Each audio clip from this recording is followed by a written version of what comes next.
Sapi dengan kondisi kurus dan tidak cukup umur ditemukan petugas di Pasar Ternak, Kecamatan Manggala, yang berbatasan dengan Kabupaten Goa. Sapi milik Zainuddin ini dilarang untuk dijual sebagai sapi kurban karena terlalu kurus untuk ukuran sapi kurban. Sementara sapi lainnya dinyatakan tidak layak karena belum berusia 2 tahun. Petugas juga melakukan pemeriksaan darah dan cacat mata pada hewan kurban. Mata memang sebagian besar sapi yang ada di pasar ternak ini layak untuk dikorbankan.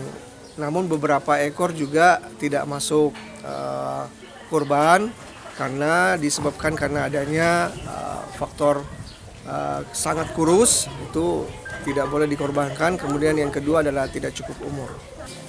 Tidak hanya satu ekor yang memang tidak sengaja kurban itu dikembalikan di ternak karena bukan juga untuk disiapkan ternak itu yang tidak layak karena memang mau dipelihara di kampung.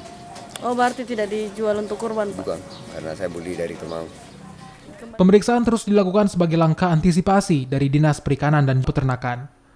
Hal ini dilakukan untuk memastikan sapi yang dijual sehat dan layak kurban, utamanya sapi yang berasal dari luar kota Makassar. Guna memudahkan masyarakat, petugas juga memasang stiker berwarna kuning sebagai penanda sapi tersebut telah diperiksa dan layak untuk kurban. Nila Rustam, Kompas TV Makassar, Sulawesi Selatan.